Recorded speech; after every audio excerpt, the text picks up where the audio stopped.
आप इस किस इलाके से बोल रहे हैं? लोगों की वर्तमान स्थिति क्या है, उनका हालात क्या है, क्या बता सकते हैं?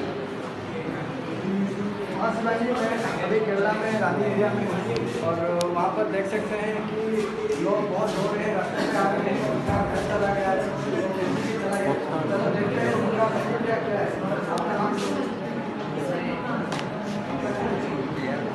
हम अभी क्या कहेंगे, हमारा तो सब कुछ चला गया। हम उड़ीसा के रहने वाले हैं, हम इधर आके हमारी खेती बाड़ी काम करने के लिए आए हैं।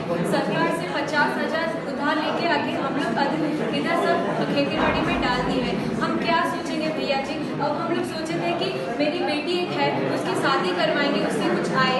मेरे बेटा है, उसकी पढ़ाई खर्चा के लिए कुछ लेके आए।